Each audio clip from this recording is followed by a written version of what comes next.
آپ دیکھیں تو صحیح، اللہ تعالیٰ نے خود جب کہہ دیا نا کہ یہ رزق جتنا بھی آپ جو بات کریں خواہشات کو رزق میں زمرے میں ڈالیں گے نا کہ یہ ہماری مرضی سے جاتا ہے، کب کس کو کتنا دے دیں اس کے پیچھے نہ ہنر کا کمال ہے، نہ علم کا کمال ہے، نہ کسی کی کوئی اپنی کوئی اور قابلیت ہے، کچھ بھی نہیں. اللہ تعالیٰ نے کافروں کو بھی دینا ہے، کالوں کو بھی گوروں کو بھی، جس کو بھی اللہ کی طرف سے ترسیل ہو رہی ہے علم کی رزق کی وہ آ رہے ہیں. پھر ہم دیکھ رہے ہیں اپنی دنیا میں، دیکھیں آپ دور جانے کی بجائے اپنی گلی محلے میں بھی دیکھ لیں کہ کوئی ایسا بندہ کسی ایسے فارمولے کو نہیں جانتا دنیا میں کہ یہ کروں گا تو میں سب کچھ مل جائے گا. جس بندے نے پرانے کسی اپنے استاد کے فارمولے پہ چلنے کی کوشش بھی کی تو اس کو کوئی نیا ہی کوئی مسئلہ ملا جو اس کا استاد بھی لاجواب لاچار ہو گیا کہ یار یہ تو مجھے بھی نہیں پتا کیسے حل کرتے ہیں. تو اللہ تعالیٰ نے جو نظام رکھے ہوئے نا رزق کی ترسیل کے، وہ ہمارے اسی شہزادہ سلیم کے کبر کو توڑنے کے لیے تھے کہ تیری اگر قابلیت پہ ہوتا یا تیری ڈیمانڈ پہ ہوتا تو پھر تو ہو گیا تھا انصاف دنیا کا. اربوں خربوں لوگوں کو اللہ نے پالنا ہے. اگر اسی طریقے سے اللہ تعالیٰ نے رزق کی ترسیل انسانوں کو دے دی ہوتی تو پھر 4 یا 6 خاندانوں کے علاوہ سب کے سب بھوکے مر گئے ہوتے. سو سم تھنگز ہیپن، کچھ ایسے واقعات ہوتے ہیں لوگوں کے ساتھ جو ہمارے گمان سے بھی باہر ہوتے ہیں، ہر ایک کے ساتھ ہی ہوتے ہیں. اور میرے تو اپنی خیر لائف ہر بندے کو اپنی پتہ ہوتی ہے کہ میرے تو کسی ہنر یا میرے کسی قابلیت کی وجہ سے 1 روپیہ نہیں میں نے کما سکنا تھا.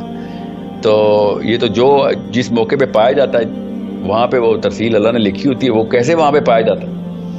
ورنہ جس وقت کسی کی نوکری لگتی ہے اس وقت اس دن اس کا ایکسیڈنٹ نہیں ہوتا، وہ انٹرویو پہ ٹائم پہ پہنچ جاتا ہے. اس وقت وہ والا بندہ انٹرویو لے رہا ہوتا ہے جس کو اسی طرح کا بندہ چاہیے ہوتا ہے، اسی طرح کا لہجہ پسند آتا ہے اس کو، وہ والی باتیں اس کے منہ سے نکل جاتی ہیں، یہ والے سوال اس کے منہ سے نکل جاتے ہیں کہ جواب آسانی سے اس کو یاد ہوتے ہیں یا اس کو سمجھ آ جاتی ہیں. سو یہ سارے کے سارے اس کو پرمیٹیشنز کہتے ہیں. یہ اتنی کوئی ان لمیٹڈ لیول کی پرمیٹیشنز ہیں کہ جو آپ کے یہاں پر تو آپ نے فیٹ کو پرفیکشن کے اوپر ڈومینیٹ کروا دیا نا کہ وہی والے جملے وہاں سے نکلیں گے، حالانکہ ہم پرفیکشن کی طرف جا رہے ہوتے ہیں اور فیٹ کو منیمائز کر رہے ہوتے ہیں. کوئی نہیں یہ سوچے گا کہ بھائی آج کے دن پہ میں یہی بولوں گا، اگلا بھی یہی سننا چاہے گا. ہر کوئی چاہے گا کہ یہ تیار کروں گا تو ہی اگلا امپریس ہوگا. یہ کوشچن میں نے تو سر ہزاروں انٹرویو، ہزاروں سے مطلب 10-20 ہزاروں انٹرویو لیے ہیں کہ کیونکہ میں کارپوریٹ کا حصہ رہا ہوں دو دہائیاں. میں آپ کو بتا رہا ہوں میں اپنے کولیگ سے بڑا کانشیسلی یہ سوال کرتا تھا، خود اپنی تجربے بھی دیکھتا تھا، پھر آبزرویشن جب میں پینل انٹرویوز میں ہوتا تھا تو میں دیکھتا تھا کہ کس بیس پہ ایک بندے کو، مطلب ہر ایک کی ماں مسلح پہ بیٹھی وظیفے مان کے بیٹھی ہوتی ہے جو بھی انٹرویو کے لیے آیا ہوتا ہے. ہمیں تو پتہ ہے نا اس کا پیچھے سے پروٹوکول سیٹ ہوتی ہے، مگر سلیکٹ کون ہوتا ہے؟ زیادہ تر لوگ اس بیس پہ سلیکٹ کرتے ہیں. اس کو MPFC-G گلو کہتے ہیں، میڈیل پری فرنٹل کورٹیکس گلو.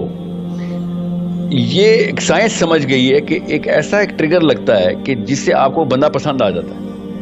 وہ میرٹ کی بات نہیں ہوتی، وہ اس مومنٹ کے اندر کہی گئی اس فلیور کی بات ہوتی ہے کہ جس سے آپ کا وہ والا ایموشن ٹریگر ہوتا ہے کہ ہاں یہ میری ٹائپ کا بندہ ہے، مجھے یہ بندہ چاہیے.